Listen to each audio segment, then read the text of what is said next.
This is The Express with Gary Allen, your 360-degree view of the world. Now, here's your host, Gary Allen.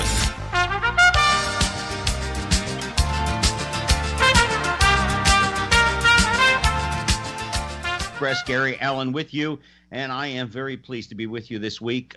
Before we get into tonight's show, we have a fabulous guest on, Mr. Ray Abruzzo, who was on The Sopranos, as well as in Dynasty, Night Court, Law and Order, et cetera, and I'll get to that in just a couple minutes because I think Ray is on the line. Just a quick thing. Robert Guillaume passed away today. For those of you that are fans of the TV show Benson back in the day, he was a fine, wonderful actor. He was one of the first actors, I believe, to sing from oh, good Lord, I knew I was going to forget the Broadway production. Oh, The Phantom in the Opera. He was one of the first to sing that fabulous song that was in that musical. So I just wanted to pay tribute to Robert Guillaume. Never met him in all my years of living in L.A., but always admired his acting ability and loved him as Benson. He was so straightforward. So our condolences to he and his family. To keep track of me and what's going on Facebook, Gary Allen, A-L-A-N, also YouTube.com, Gary Allen The Express. This program will repeat itself on Thursday night at 7 p.m. on DiversityBroadcastNetwork.com. On Progressive Voices, you can go to TuneIn, Google Play soon, Google this, Google that. I'm going to so many different formats. It's going to be interesting. Podcast Garden, I'm already there, so if you are fans of that particular program. Also, too, I hope you've all had a wonderful week since we spoke last. Next Tuesday night, I will not be on with you. I'm actually going to be at a Halloween party. I tried to get a Ray Abruzzo costume, but they just don't fit my size of guy. It just doesn't happen. But as I said, Ray has been on many, many television shows such as Dynasty, The Practice, The Sopranos. He's also been on NCIS, Murder, She Wrote, Law and Order, House MD, NYPD Blue, Lois and Clark, Law and Order, again, SVU, The Nanny, you name it, he's been on it. He's one of the best-looking guys in Hollywood, and I can also actually call him friend. Ray Abruzzo, welcome to The Express. Who is this? Already you start with that. Well, after you say you call me friend, I had to give you that one. Yes, Gary, my friend. How are you tonight, man? I'm fine. I don't, yeah. By the way, a friend of ours, yes, you did, as you usually do. A friend of ours is listening in, Vicki Rossman, and I just want to. Wow, I don't want to tell you how many years it's been since I've seen Vicki. Well, I'll tell you what, she is one of the best friends you can have in this whole world. I love her dearly. I miss her. I moved away from that area where I used to live, and I'm only 60 miles east, but I hardly ever go over to Orlando. You know, I mean, I'm such a wonderful time here in Cocoa Beach. It's a fabulous place, I must tell you, Ray Abruzzo. So I did some time in Orlando. I did my Orlando time as well. Did you know that? No, I was on. Were you here doing a movie? Did you live here? Well, I was head writer and producer, and I did some directing on a children's show on Nickelodeon at Universal Studios. So I was there for a 3-month clip. I spent a year there one July. It's like me. I spent a month in. I spent a weekend in Cleveland one night. You know, so yeah, there you go. See, I think I already beat you. Oh God. Yeah, a month in July in Orlando. Is that? Oh yeah, yeah. I mean, if it wasn't for the amusement parks, Orlando would not have a reason to be here. By the way, it's 1-1. The last time I looked at the World Series, right? It's 1-1. I'm not near a television. Well, okay, but I heard it's actually closer than the score shows. Oh. Yeah. Well, you know, I in a way, I'm kind of pulling for the Dodgers. I used to live out in Los Angeles, as you well know. So, you know, for all intents and purposes, I'm pulling for the Dodgers. How are you? I know you've been up in Canada doing a movie. When did you get back? I've been back a week. You know, I did this kind of cameo part in this in a wonderfully funny and touching and well-written script with an amazing cast. It's called Elsewhere. Is the name of the movie. I just went up and I shot my thing. I came home and I went back and I shot another piece. But it's an amazing script with a terrific director. Hernan Jimenez is his name. He's Costa Rican. But this is his first English language film. But boy, is he talented. He wrote this, directed it. It's got Aiden Young, who was the star of that show Rectify. But it has Parker Posey, Ken Jeong is in it. Yeah, right. Bo Bridges, and from Silver Linings Playbook, she was nominated for the Academy Award. Terrific Australian actress. So just a great cast, and boy, we shot on Vancouver Island. I don't know if you've ever been up there.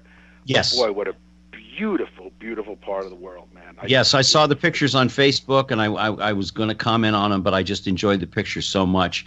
Canada is in the northern part of California and stuff, and going into Canada it's absolutely some beautiful. My ex-wife used to say that's where God lost his shoe. So, that's cute. Yeah, so was she at one time. Anyway, what are you going to say? I got nothing. I have not. You think I'm going to comment about your ex-wife? Seriously? No. Gracie? Nah, it's okay. It's okay. Hey, you grew up in New York. Talk about your childhood and what drove you into the theater business, or who introduced you to it, and have you been able to track them down and shoot them yet? Yeah. Well, I'll tell you exactly how my freshman year in high school, I went to high school in Queens, Christ the King High School, and the first couple of weeks there was a day we had to sign up for an extracurricular activity. And they had all the different classrooms, like chess club and, whatever it was. You'd go into a different room, you'd sign up for an activity. And I had no idea. And I was with my old friends. And, the tall guy was going to try out for the basketball team. And one guy was going to do baseball. And I really had no idea. But you had to sign up for something. So we were walking past the auditorium. And it said, auditions today. And I looked inside. And the whole first row was filled with the most beautiful girls in the school. So I said to my friends, you guys go ahead. I'm going in here. And I went in, and I auditioned for a part in the play Inherit the Wind, and I got the part, and that was it. And here we are some years later, and I'm still doing it. But that's where it started, and I never stopped from that play on, doing any play I could. And yeah. So you think you're old. I'm going to be 65 tomorrow. Tomorrow? Yep. Wow. Yeah. Wow. I'm glad I caught you when you're 64. So we got this then. Yeah, get it out of the way before I turn ancient. You remember when that song came out, When I'm 64? We thought, oh, my God, that's so old. And now, I'll be 64. I guess I can't lie. It's on the internet. I'll be 64 next August. I just turned 63. Yeah, but Ray, you're still. But I look good. Is that what you're going to say? Yes, Ray. If I had your looks, I wouldn't be sitting here in Cocoa, Florida. Radio. I know. Yeah. I'd be somewhere else. Making the kind of money you make. Yeah, the big money I'm making. No, you do have a face for radio. That is true. Have you talked to my mother lately? That's her famous line. She's tweeting me lines as we speak. She's feeding me lines. Tell the schmuck he never sent Mother's Day cards. I'll tell you that right now. He hasn't called. You know how I got into it's crazy. I got into doing theater in high school too, for the very same reason, because that's where all the chicks were, and I was a little dumpy kid, but I figured I'll at least be around the girls, and that was fun. Yeah. And I got plays. I played one of the three wise men in the Christmas thing, and I did a few other things, and I got hooked.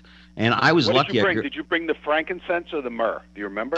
I don't remember, but all I know is there was a wooden stage, and I'm not graceful. By far, I'm not graceful. And every time I would kneel down, you'd hear thump, and you'd hear a laughter out of the crowd. That was it. I went, oh, God, I can get a laugh doing that. Oh, that's... So you have the agility for radio as well, I see. I knew this was going to be an interesting evening there, Ray. Well, I knew that now. Well, if you lob them in, Gary, I'm going to take a swing at it.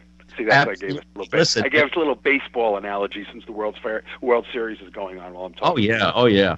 When I lived in L.A. and I was part of the Groundlings, and I did some stand-up at the Improv. I emceed for Bud over the years, and I got to meet an awful lot of actors such as yourself, and I got to meet a lot of like people like Bill Shatner and stuff like that. And I've always been amazed at the success of some actors and not of others.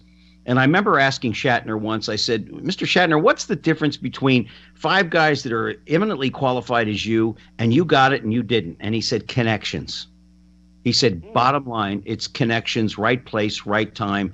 I made a left, they made a right, and here I am, and they're not. Yeah, I don't know if it's much connections, but the right place, right time is totally it. Because somebody could know you and really like you, but they have to be thinking about you at that instant that something's on their desk that you're right for. They know people say, well, so-and-so, he's doing that film. But you realize that so-and-so has probably worked with 5,000 other actors that he knows on first name basis. You know what I mean? Right. So it's just there's so much luck involved in this thing. You have to be ready. You could be lucky, but you also have to be ready if you're lucky enough for the luck to come out your door. Yeah. Do you think growing up? Down, that was. Do you think growing up in New York or Chicago or Philadelphia and gives a kid from there an edge as far as being streetwise and understanding the world better when you move to LA or you go to New York as compared to some kid from Oklahoma or Miami, Florida? Yeah, something I don't know. I'm not really sure because there are some great actors from anywhere. Mm-hmm. Who knows what makes somebody so talented? I mean, certain actors have a certain facility for certain writers because the writers came out of an area that they might be from or have a background similar to theirs. But I don't know why Chris Cooper just came to my mind, one of my favorite actors, and I think he's from Oklahoma or someplace like that. So I don't know. I think it's like you said, but you start in high school, and I think it's if the bug bites you, then you go with it. And if you're were fortunate enough to have to wander into that auditorium and you had a certain talent for it, and you could keep building on it for the rest of your life, then you're pretty fortunate if you get a chance to do it for the rest of your life.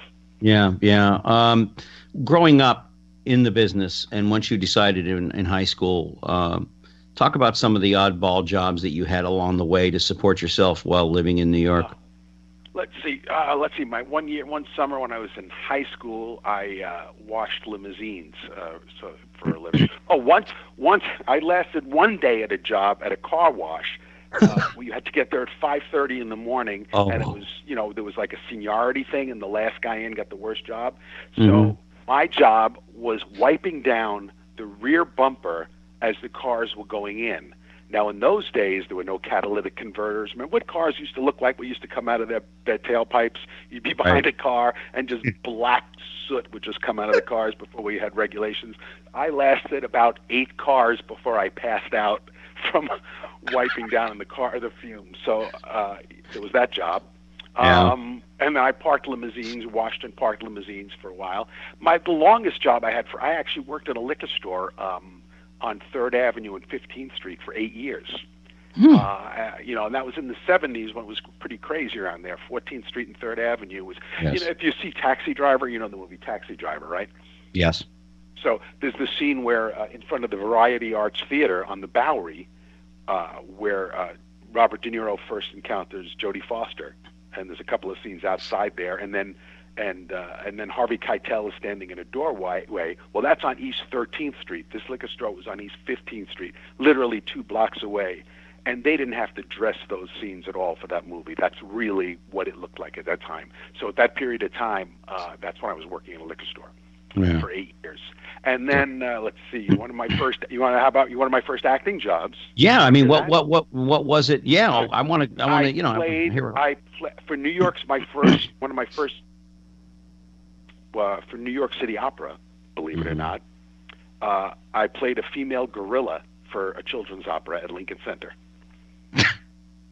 Pauline, the female gorilla. I actually wore a big big gorilla costume with a big blue and white polka dot dress and a big blue and white bow in my hair and my head. So is that oddball enough? It's right up there. I mean, I did a lot of crazy things. You ever play a female gorilla? No, I played a gay male nurse once. All right. Which I heard from my father in the back of the crowd. Oh my God, he's playing a fag. Oh God, isn't that something? My father was one of those retired airline pilot, ex-Marine fighter pilot. Yeah. And, I sent him and he's acting and this is what he's doing. I mean, how did your mom and dad feel about you getting into showbiz? Well, they always They were supportive, but I think they were always worried about the finances and security, and I think they always wanted me to have something to fall back. Yeah. Let's see, it was about 12 years ago. It was a Thanksgiving dinner, and my mother's there. My father had been gone for quite a few years. My mother's there, and there's a lot of people at the table. And at that point, I was just about to start on The Sopranos, and I was still doing the practice. There were a couple of episodes where I overlapped, where I actually shot the practice, had to fly to New York, do the scene of The Sopranos, and fly back. And my mother's saying, Raymond, maybe you should get your real estate license so you have something to fall back on. This was while I was on two of the biggest shows in television. But, now I'm thinking, maybe she was right. Oh, come on. Ken Jeong is a doctor. Did you know that he's a medical doctor? There's a lot of actors that I ran across that I knew or met, and you realize their background. Remember what you call it? Bob Newhart when he was the innkeeper. Right. Remember the Larry, Daryl, and Daryl character? Yes, all three. Yeah. The three brothers. Very funny. The Larry guy was a graduate of Harvard. Wow. He graduated from Harvard. The girl that plays on Big Bang Theory, the girlfriend she's the nerdy one. No, the glasses. The nerdy one. Yeah, the glasses. Yeah. She's like she went to MIT, and she's like a scientist. Jimmy Woods went to MIT. Yeah. Jimmy used to. Yeah, go ahead. We'll talk about Jimmy Woods. Danica McKellar from Winnie Cooper on Wonder Years has like a PhD in mathematics. She actually writes math books. Yeah, there are a lot of there was some of the famous actresses back in the 30s and 40s that got involved in science and everything. I mean, a lot of people say, well, actor. Kevin Costner, who I was at the Groundlings with, he's a CPA. Wow. See, actors are people too. That's what they don't realize.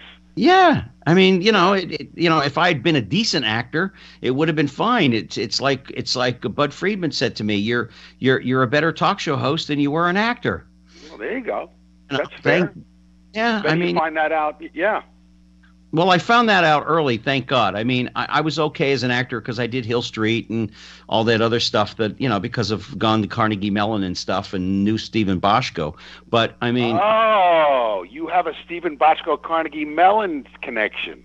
Yes, I do. Wow. And it's the craziest story in the world. I'll tell you sometime. The folks here on the network have heard it numerous times. But, yeah, I have a connection, and that's how I got... to do Hill Street Blues. I did 5 and under stuff, but it paid the bills, Yeah. I didn't have Boschko. He was so good to me early on. And I loved working on his sets. I did. L.A. Law was kind of my first kind of breakout, a recurring role in L.A. Law, and then and actually Blair Underwood. It was his first episode, and they brought him on because he had just graduated from Carnegie, didn't he? Yeah, I think he did. Yeah, I think he did. That was that whole connection. And I think Stephen's wife at the time went to Carnegie too. Yes, Barbara was there. There. And I came into the Improv one night, and I'm emceeing, and I walk off the stage, and I come forward, and there he is. He's talking to Marsha Warfield, who I knew, and Marsha goes, Stephen, this is Gary Allen, and Stephen goes, I know him. I used to be his teacher at Carnegie Mellon. So, and he said, correct. Now see what a small world it is, and I was on Night Court with Marsha Warfield.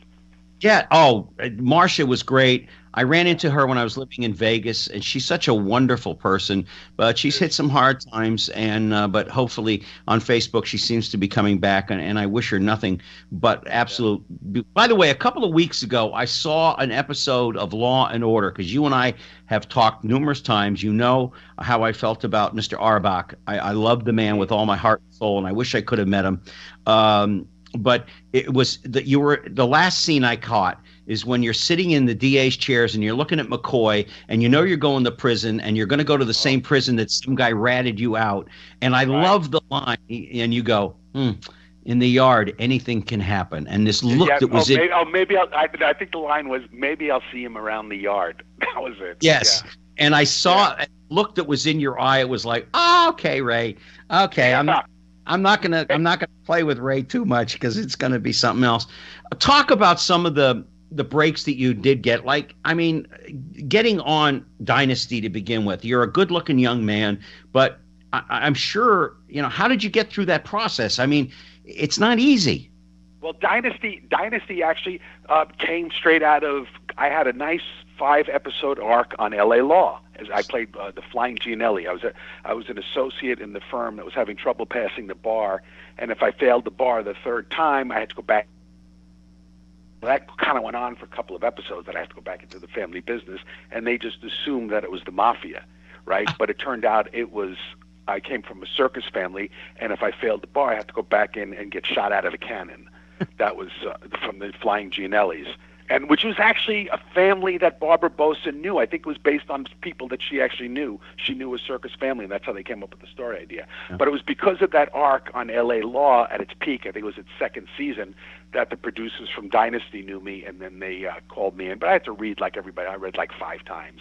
And I was not a Dynasty type. At that point, it was kind of tall, chiseled, blonde-haired guys. They didn't have anybody ethnic on it or anybody urban. So there was a new producer that year, and he created this character of an East Coast cop that moves to Denver, and I just kind of fit the bill. And, well, you certainly do. We're talking to Ray Abruzzo here on The Express.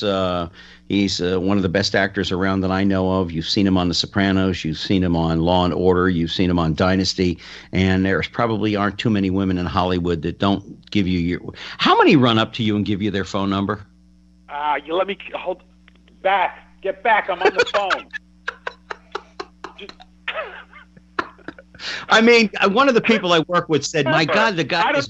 I must look different in pictures than in real life. Yeah, no, it's been quite. I haven't played like really a leading man in quite some. I think Night Court was the last leading man I played, and that was 1990 or something.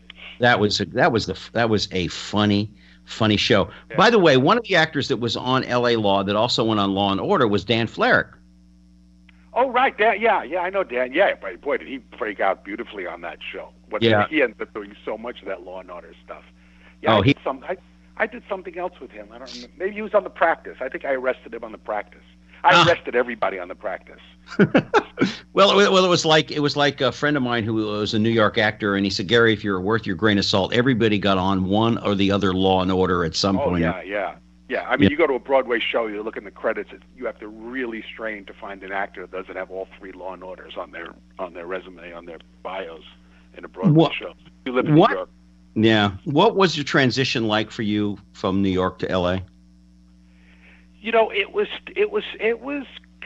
all right. It took me a few years. I'd get very antsy. It took me about 3 years to really settle in. I couldn't believe, it always felt temporary, and then after about 3 years, so I'm like, okay, I live here. But what I would do is I would just watch New York movies. Early on, when I first moved out here, I'd watch Taking of Pelham 1, 2, 3, the original one. Just to watch the train stops go by. 14th Street, Union Square. I know. So I would just watch New York movies just to get my fill. Yeah. But I live near the beach, and when I moved out here, I made the decision not to try to make California, New York, not to make L.A., New York, because it's not. So I know a lot of actors that moved, in town, and they just were never happy. And I thought, well, man, L.A., what does L.A. have that New York doesn't have? And it's the beach and that kind of outdoor life. Right. So I decided if I'm in New York, I'm going to be in Manhattan. If I'm out here, I'm going to be near the beach. And that's kind of how it's worked out for me. And it's really, so I really don't compare them. I love when I'm in New York, I think about, can't wait to get back to L.A. And when I'm here, I like to get to New York. So I love them both. And fortunately, The Sopranos shot in New York, so I got to go back, for those 4 seasons, spend time there. And the thing is, 2 years ago. And the thing is, for you own horses, which I admire a great deal. So I'm not an owner of horse. I am more of a guardian of a horse. Wendy Malick is Wendy Malick? Yes, very much. She's one of my dearest friends, and she's an animal freak, an animal advocate, and she had adopted these rescued Mustangs, and I was always comfortable with horses, and I never rode. And then when it was time to kind of train these horses to be ridden, she was using natural horsemanship, and there was a trainer, and she said, well, it's really better if somebody joins up with the horse. So Wendy said, you want to learn? And so I actually learned to ride along with this Mustang, and we learned together. So he's kind of my boy, yeah. So, I'd love to get Wendy on the show. If you can ever arrange that, I'd love to get her on the show. There's nobody busier than Wendy Malick. Yeah. She does not stop. And then she has all of her charity work that she does. I'm at her house right now.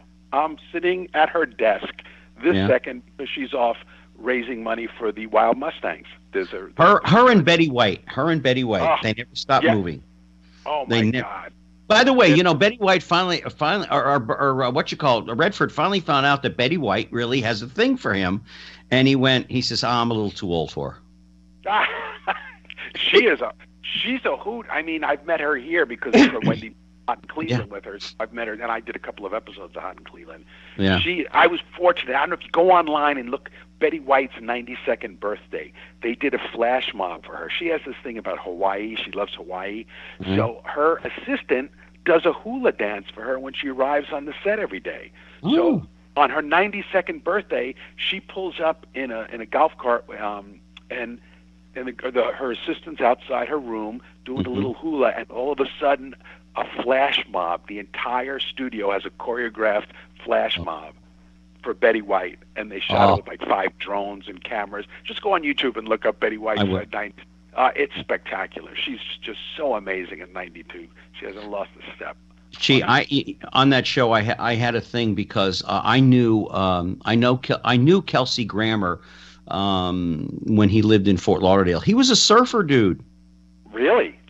He used to surf with my brother, and then, of course, a lot of tragedy entered Kelsey's life. He moved to New York. But I had a thing for Jane Leaves. I always just thought she was a sexy, sexy little thing. Never get to meet her. She's married anyway. Best advice you ever have gotten along the way, and the worst advice you ever gotten. You don't have to tell me who gave it to you, but just who gave you the best advice and who gave you advice you went, what are you, nuts? Wow, that's a tough one. I know can I give you the advice that I give young actors when they ask me?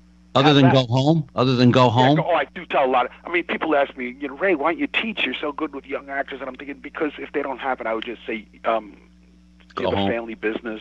Seriously. If your father has a hardware store, go back. That's the way I would be. And the truth is, if you can talk somebody out of it, they should go home. But before you get to the answer to that question, a lot of people will say to me, because I got training at the Groundlings. I got trained at Carnegie Mellon. I grew up with a woman who's was a casting director in Florida, Beverly McDermott, and I've done a lot of crazy things here, there, and everywhere. But they say, well, why aren't you pursuing it? And I tell them, because it's not as easy as you think. The industry is flooded with people that have no business being there. Exactly right. That's exactly right. I was a drummer for a while, and at one point I had to make a choice to stick with the music or go into acting. And what kind of made me think is like, wow, I know a lot of drummers, and you know what? He is so much better than I am, and he works so much harder. It's like, no, I'm not going to. Let him do it. He's better. So that's kind of the way I felt too. The market is flooded by people that shouldn't be in here, but there are also a ton. Are we allowed to curse on this show? Yeah, go ahead. There's a shitload of really talented actors that never get a shot, and you'll never know how good they are. Yeah, it's true. It's true. That's and I just count my. I didn't become the big star that I imagined, but I look back doing all right, and I've made my living doing this, and I've had ups and downs and some really dead times, but I'm still here, and I've been on some great shows. I'm pretty lucky, and I do a play whenever I can, which really that's the best. Also, yeah. That's the best when you can get on the boards, and you can really allow yourself to expand and grow. That's where it really happens. Yeah, it's very exciting. Well, anyway, getting back to the best advice you ever got and what you give out. Okay, what I give out, because I'm working with these 2 young actors right now, and I always you ask the question, what advice? My advice to them, especially if they live out here, is to find something outside of this business that gives you some joy. Something that you could do on your own that doesn't need somebody else's permission, that you could do every day, that gets you outside, or that just brings you some fulfillment and joy that you don't need somebody else's permission to do.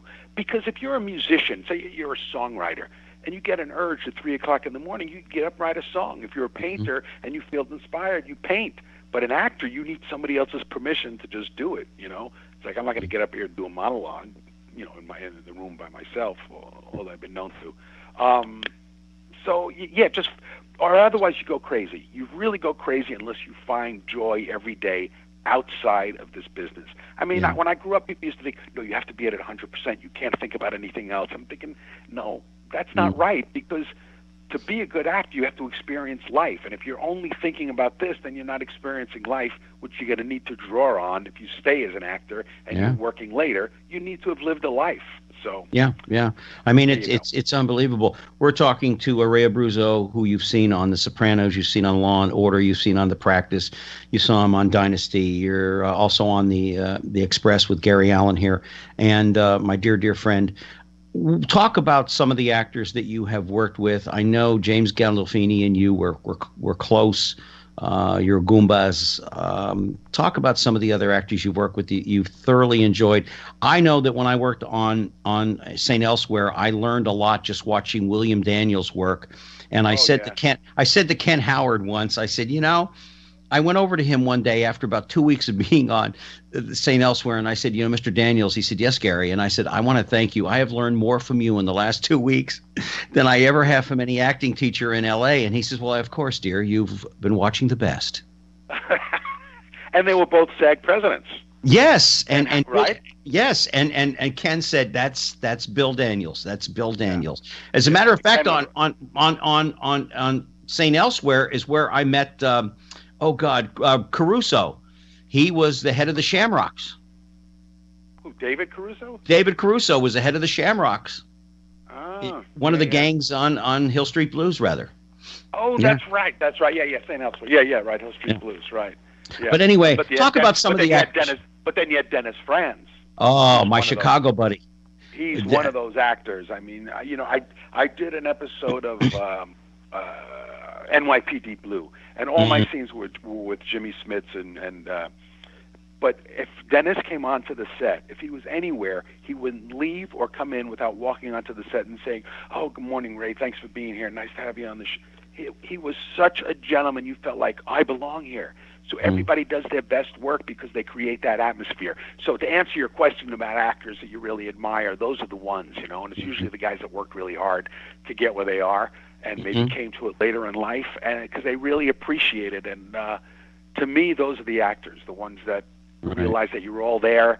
He might be the star of the show. Gandolfini was the same way, to bring that up. He was kind of a working class actor that just happened to be a huge megastar, by accident almost. But he still approached it the same way as a character actor, a day player, a guest star, or whatever. He'd hang with the prop guy as much as he'd hang with one of the other actors. And the classiest actors are like that. I worked with James Earl Jones. He was like that. I worked with Ben Kingsley. He was like that, believe it or not. Sir Ben Kingsley to you, by the way. Yes. Dick Van Dyke. Dick Van Dyke is a guy you're sitting around. I did a couple of things with him, and you'll say something to him, and he'll go, "Oh, that was in," and he'll mention a movie, and he'll start doing the dance from the movie that he was in. He'll tell great stories, and it's real actors. The really good ones are the ones that see any other actor on the set as another actor. You know what I mean?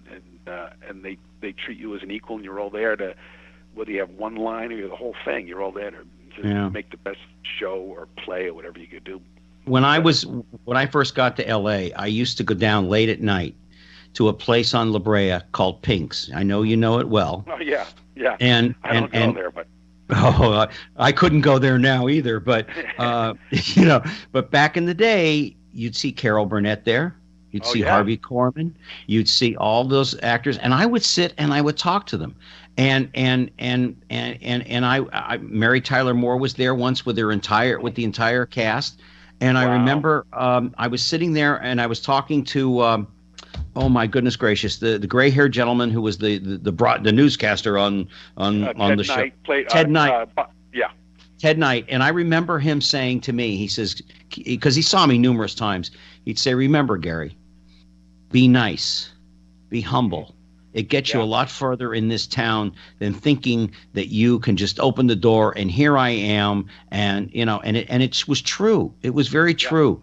The nicer you are, the more often you get opportunities. And that's why I always wanted to know about Jerry Orbach, because I've always heard wonderful things about him. Yeah, I have nothing but nice things to say about him. I mean, I didn't work with him much. I just did that one episode of Law and Order. But I will tell you this: I remember we were shooting together. We met in Brooklyn. It must have been 6 o'clock in the morning, and it was 17 degrees. It was just freezing, bitter cold, and we were shooting a scene outside. And he was such a trooper. No.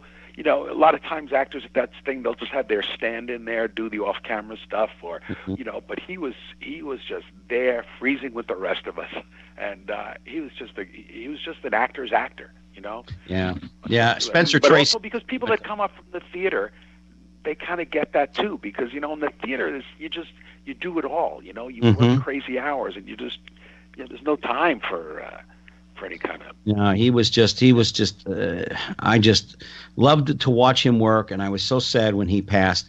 One of my heroes growing up that I admired so much was Spencer Tracy. I just thought he was the best. He was the best. Yeah. He could do more with nothing to say in a scene than any actor who had every line could be. Or grapefruit. Yeah. Yeah, absolutely. When you're being cast and you've got the part, what's the method you go through? And do you have a coach that helps you, whether it's a dialect coach or just an acting coach that you go to from time to time to brush up, to keep the tool sharp? No. I think what keeps me sharp is like I said, I try to do a play as often as I can, because that's where you really get to work. When you do these television parts, you're only shooting 2 or 3 pages at a time, so and very often they cast you something that's kind of close to you, it's all within your ballpark generally anyway. So my first place to start is just with the text, I let the material take me where it needs to take me. So sometimes you don't have to do any work, because if the writing is good, and you just find the voice of the character and the rhythm of the character, you just kind of find it and then just do it. Do you find most of the directors you work for say, look, you're an actor, do this? Do you go to them for some advice from time to time, or television is so fast. They kind of know what they're getting when they hire you, and then it's just adjustments to serve the scene and to serve the show. Because as an actor, sometimes you're just looking at it from your point of view, but the director has to see it as it applies to the whole show and the whole movement of the scene and the whole movement of the episode and the whole movement of the series, which you might not be privy to. So, or the writer is there and they have a specific spin on a line or something they need emphasized more because it's going to tip off something in another scene that that you might not be aware of. So that's more the kind of direction you get than actual acting direction at this point. Okay. Yeah, because some actors or some directors will say, look, you're the actor, go do it. Or, I think Ron Howard is noted for working with his actors and giving them and talking to them and make, I need this. That's all part of it. Yeah. It's, a good director will inform you of what he's looking for in a scene and what's important to each show is different. I do a recurring role on Transparent, which is completely different than any other show. You ever watch that show with Jeffrey Tambor? No, I don't. There's an actor. There's an actor, Ray. Yeah, he's also an acting teacher. So I have a lot of scenes with. I've had quite a few scenes with Jeffrey on this show, and that show has a lot of ad-libbing. The scripts are well written, but then he just goes off, and you just have to run with him.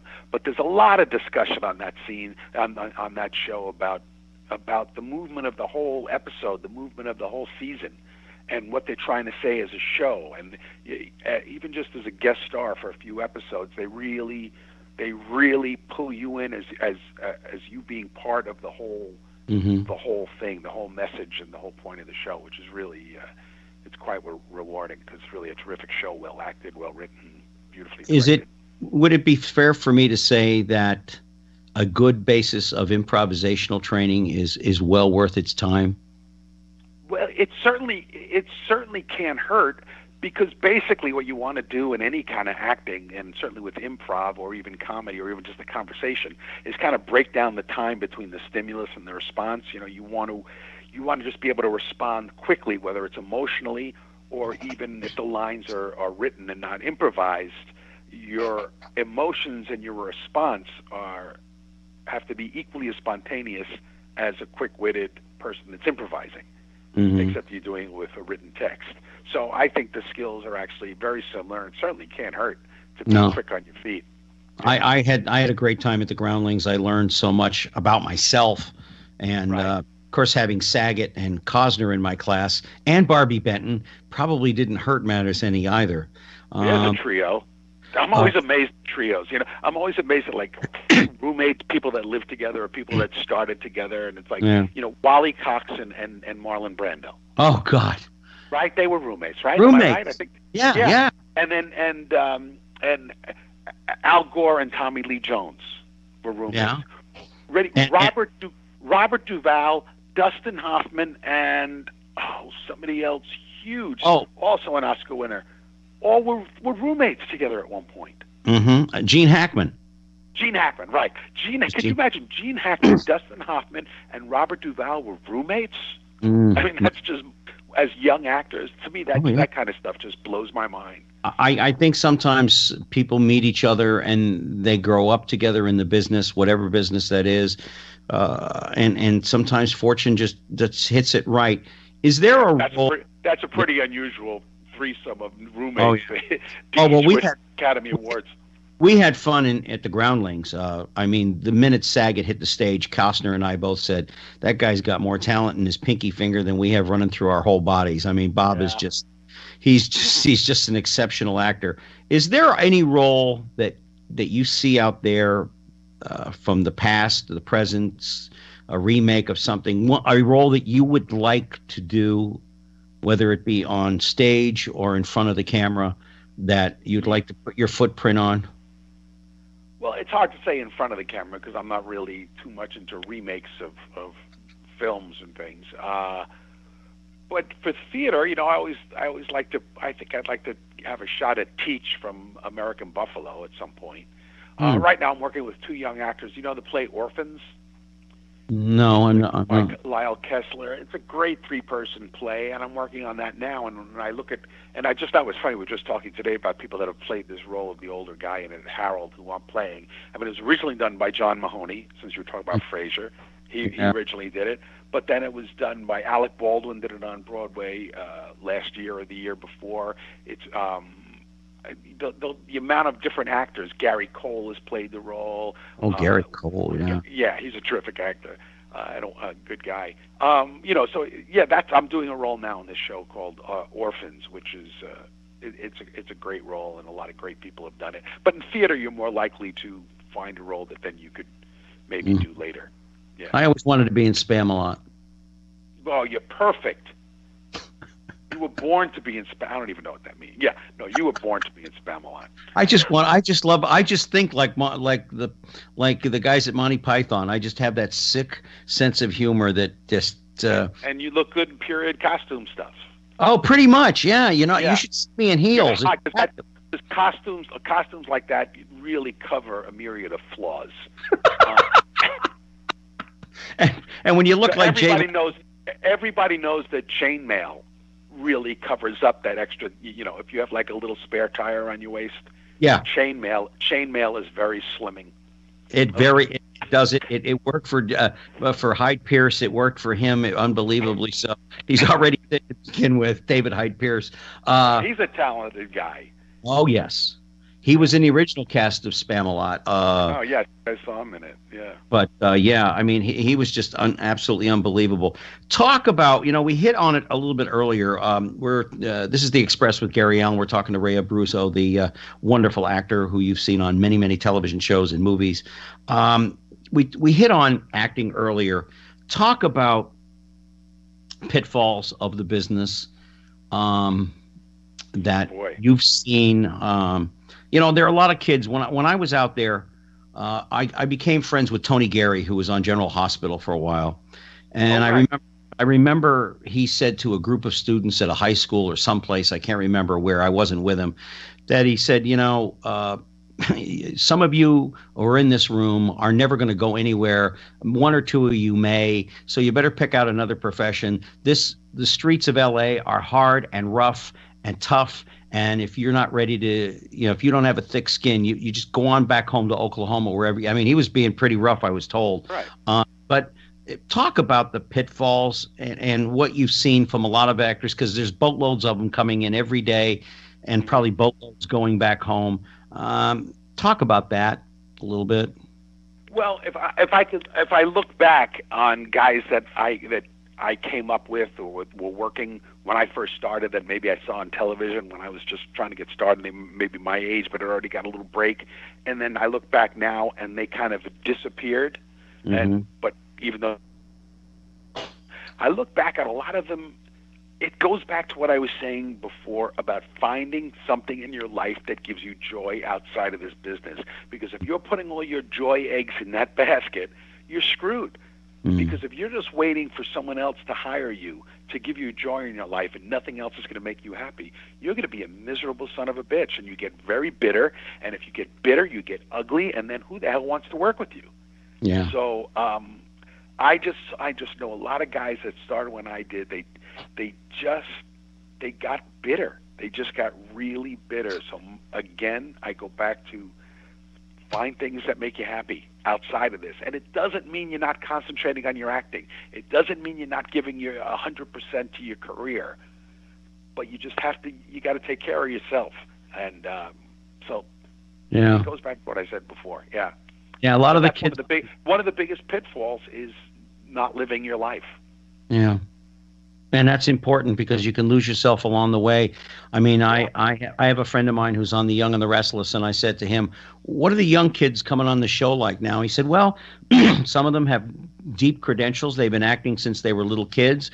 Others have waltzed in and they got, blonde hair, blue eyes, and they think that they can just, and he said, getting on this show is not exactly the easiest thing in the world to do.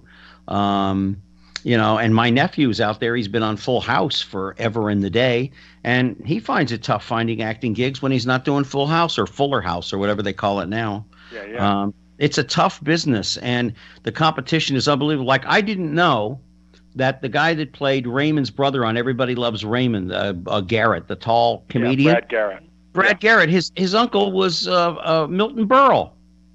Oh, I think I did hear that. I had forgotten that. Yeah. And then if you look into but it's also but Ray, you also know that if you're the son or daughter or nephew of somebody that's famous, whether they be an actor, writer, director, it's okay. It'll get you in the door, but when that door closes, you better be able to get on the mark and hit it. That's very true. But the toughest part of this business is getting in the goddamn door. Yeah. And trying to get an agent is just, I don't even know how kids do it. I don't even know if they ask me people how to get started, it's like, I wouldn't even know. I don't even know how to get started now. And I remember the old adage, you can't get the job without the agent. You can't get the agent without the job. Right. And you can't get in the union until you have a job, and you can't get a job unless you're in the union. There's always those hurdles. Yeah. And I was lucky because I had my SAG and my AFTRA, then my SAG card, and long before I ever moved out there. But it was still tough. I mean, first of all, I looked like Jay Leno, and at the time, Jay wasn't that big of a deal. He was just a comic. He hadn't taken over the Tonight Show. But even then, it was like, I didn't fit in. They were doing the Tom Cruise kids movies, and It wasn't happening for me. But hey, look, I found my way, thank God, and I'm very, very grateful. And but talk about acting teachers and acting coaches for kids that come out there and what you did, because I'm sure you must still go to somebody once in a while when you're having difficulty with a script or something. I don't, actually. I honestly don't. I mean, maybe some other actors I'll talk to, friends of mine, but I don't. I did study. I did a program at the Neighborhood Playhouse, and then I studied with actors from Meisner Technique, Freddie Karaman and Wynn Hanman, and in New York, and they gave me a basis that really will sustain you through just about everything. Every job is different, every script is different, every writer has a different style, every writer has different needs, things that you have to draw on. Sometimes, like I said before, sometimes just the language takes you. I mean, there are certain writers, Sam Shepard, David Mamet, some of these guys, you don't have to you just trust the words, you trust the language, let the language take you. So the lessons I learned early on, if you go back to the basics, they'll get you through just about anything. I mean, that's aside from if I had to do a special dialect or something, which I actually haven't had to do, then I would go to a specific coach, if I had to do a specific Boston accent or something, then I would do that. But, no, for me, it's just keeping busy, just keeping the muscles working. That's why I do a lot of play readings. I do a lot of plays. I'll get, actors, we get together and we'll just read scripts and all that. It's kind of like improvising. It's just keeping the muscles going. And basically, acting is just listening and responding anyway. So the more you do it, keep that muscle fluid. To me, that's it. It's just like staying in shape. It's just like going to the gym. Yeah. It's like somebody who was an acting teacher of mine, excuse me, out there said, you really want to be a good actor? Act. Yeah, there's nothing like it. I mean, I remember you talking about advice. I remember met Charles Durning years ago, and he said, do everything. Do everything. So, there's a big part, especially early on. Just, say yes. One of the hardest working actors in L.A. is Martin Sheen. Oh, yeah. I haven't seen him much lately, but boy, I like Martin Sheen. He's also a good guy. He's a good person. I've only met him maybe twice, but he just, you meet somebody this guy, okay, this guy's just a good guy. I met him when we were doing Apocalypse Now, and unfortunately he had his nervous breakdown, but when he came back from it, he was great. Duvall was so into his character most of the time. Brando, that was the second time I worked with him because I was an extra in The Godfather. Wow. What scene? The wedding scene. That was you? That was me. The little fella off to the left. Off to the left. The one where they're like a tuxedo. Yeah, I had a tuxedo on. You were the guy in the... Oh. I'm going to have to watch it again. You were terrific. Oh, wasn't I? And I gave it... By the way, I got to meet Lou Cabrazzi, the guy who played Lou Cabrazzi. Oh, yeah. Do you know he was a school teacher? I did... Wait, maybe now that's sounding familiar. Now that you say it, it doesn't surprise me. How about that scene when he's going to the wedding, and he's practicing his speech? Oh, yeah. Oh. That's one of the most precious, brilliant moments in film, I think. Coppola just captured humanity at its best and at its worst in that whole thing. We're talking and Ray in subtle ways. Yeah. There are things, to me, I always go back to when John Cazale and they're in Tahoe, right? And Michael is dressed meticulously and looking spectacular, and he's sitting in this chair, and John Cazale, as Fredo, is on his back on a chaise lounge. Yes. And I just thought the staging of that scene, I don't know whose idea it was.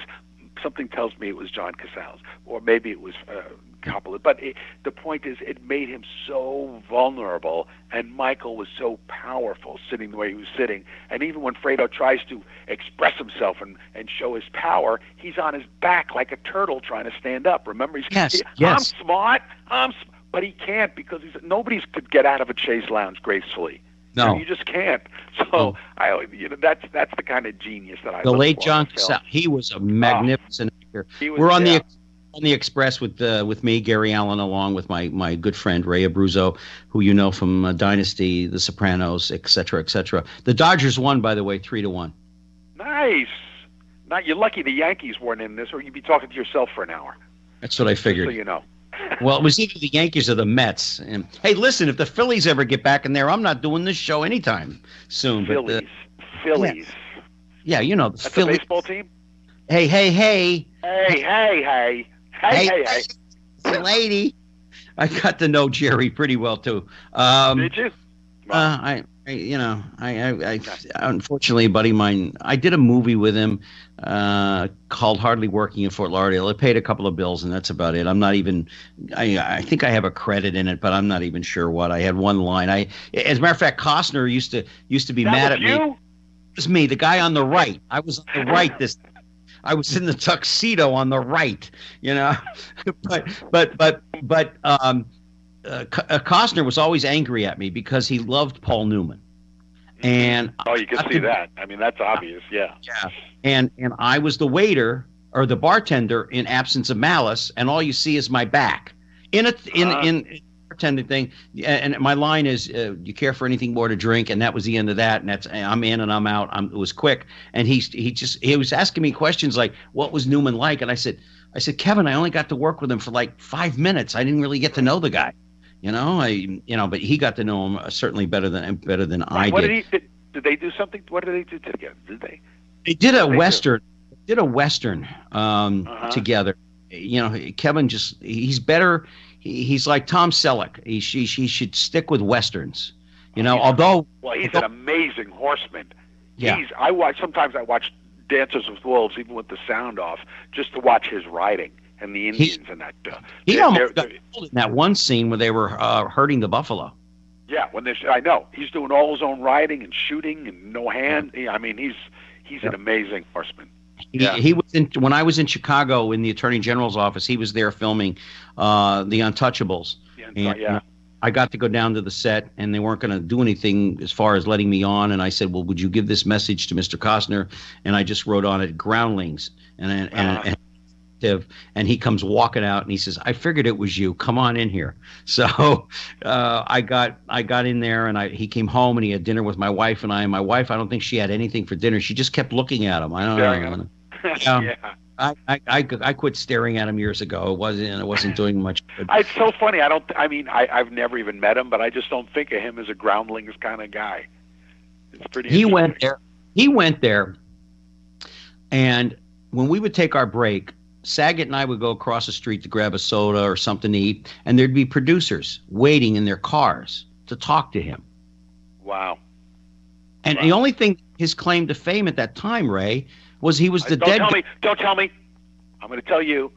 The dead body in The Big Chill. Yeah. Okay. That was the only thing that his claim to fame, but he got more out of that than if he had actually been in the movie. Wow.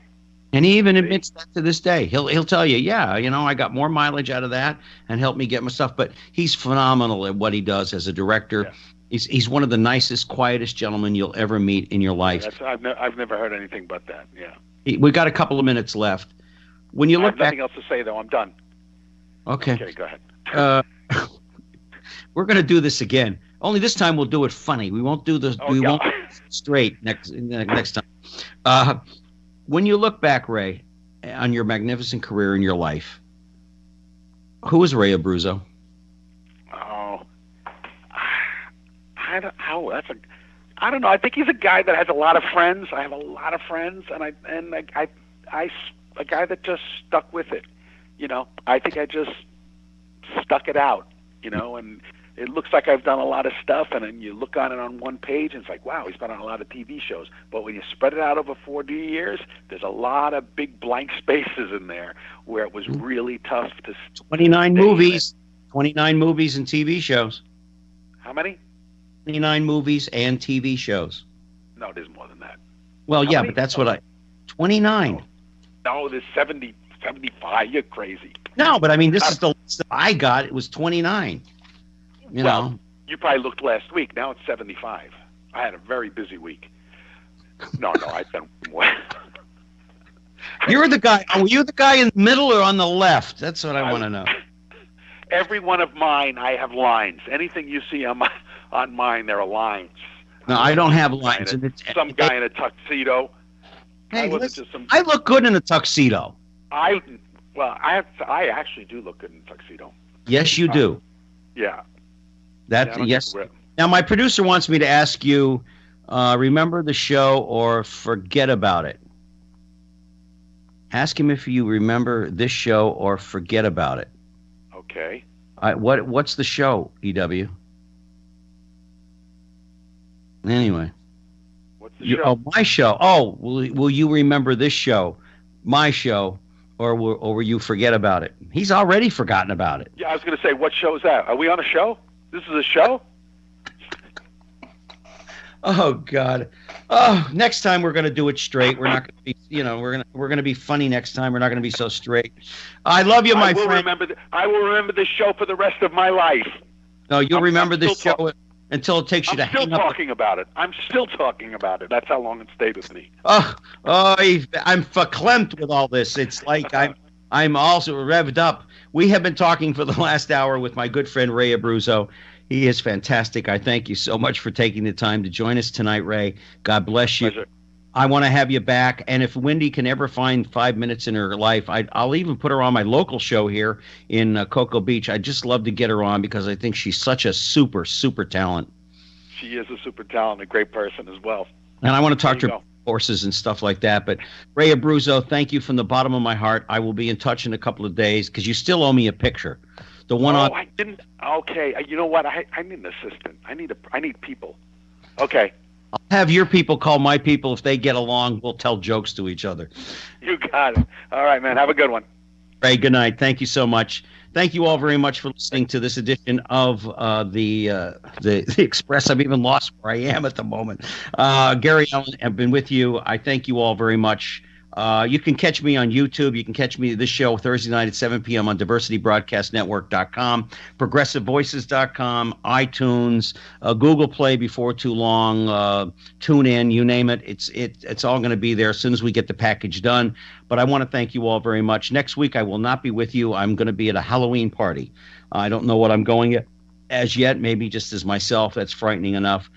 But thank you all very, very, very much. And Randy, I know you're out there listening. I know you're there with us every week. Thank you so much. And to all of you, please, until we meet again, take care of yourselves and each other. You've been listening to The Express with Gary Allen. Join us here every Tuesday night at 10 for more captivating talk with Gary Allen. See you next time on The Express.